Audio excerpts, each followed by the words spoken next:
Assalamualaikum warahmatullahi wabarakatuh.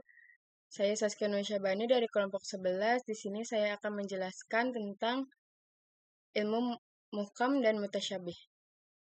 Yang pertama ada pengertian ilmu muhkam. Menurut bahasa, muhkam berasal dari kata-kata hakam tu dabbata wa ahkam tu, yang artinya saya menahan binatang itu. Kata al-huk berarti memutuskan antara dua hal atau perkara. Maka hakim adalah orang yang mencegah yang zalim dan memisahkan antara dua pihak yang bersengketa, serta memisahkan antara yang hak dengan yang batil dan tidak batil, antara kebenaran dan kebohongan. Lalu ada pengertian ilmu mutasyabih. Mutasyabih secara bahasa berarti tasyabuh, yakni bila salah satu dari dua hal serupa dengan yang lain, dan syubhah ialah keadaan di mana salah satu dari dua hal itu tidak dapat dibedakan dari yang lain, karena adanya kemiripan di antara keduanya secara konkret maupun abstrak. Lalu ada sikap para ulama terhadap ayat muhkam dan mutasyabih. Pendapat Ar-Raghib Al-Ashhafani menjelaskan bahwa mutasyabih adalah yang sulit ditafsirkan karena adanya kesamaran dengan yang lain, baik dari sifat lafal maupun makna. Lalu ada pendapat Ashham mengemukakan bahwa muhkam adalah ayat dalilnya yang jelas, seperti dalil tentang keesaan, kekuasaan, dan hikmah Allah. Sementara mutasyabih adalah ayat-ayat yang membutuhkan perenungan dan pemikiran untuk menjelaskannya. Lalu yang ketiga ada pendapat Ibnu Abbas, berpendapat bahwa muhkam itu apa yang diimani dan diamalkan, sementara mutasyabih adalah apa yang diimani tapi tidak diamalkan. Lalu yang keempat ada pendapat Syubhi al-Sohih, dalam karyanya Al-Mahabbahit mengatakan muhkam ialah ayat-ayat yang terang maka dan lafalnya yang diletakkan untuk suatu makna yang kuat dan cepat dipahami. Lalu ada pendapat beberapa mazhab, yaitu pertama ada mazhab salaf.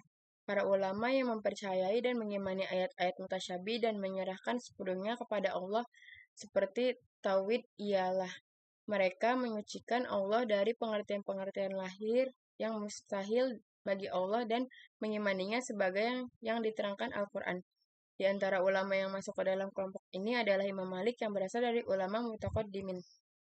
Lalu ada mazhab khalaf, ulama yang menafsirkan kata-kata yang memiliki makna lahir yang sulit mengerti menjadi makna lain terkait zat Allah. Mereka juga dikenal sebagai Muawiyah atau penganut mazhab takwil karena menafsirkan istiwa sebagai ketinggian yang bersifat abstrak, seperti kendali Allah terhadap alam tanpa menunjukkan kelelahan.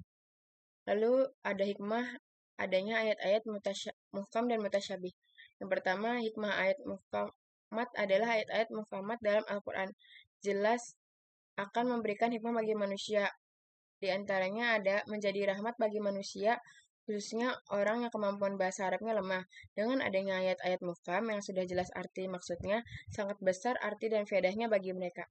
Lalu ada memudahkan bagi manusia mengetahui arti dan maksudnya, juga memudahkan bagi mereka dalam menghayati makna maksudnya agar mudah mengamalkan perasaan ajaran-ajarannya. Lalu mendorong umat untuk giat memahami, menghayati, dan mengamalkan isi kandungan dalam Al-Quran, karena lafal ayat-ayatnya telah dimudahkan, gampang dipahami, dan jelas pula untuk diamalkan. Lalu ada yang terakhir, yaitu menjadi rahmat bagi manusia, khususnya yang kemampuan bahasa Arabnya lemah, sebab arti dan maknanya sudah cukup terang dan jelas.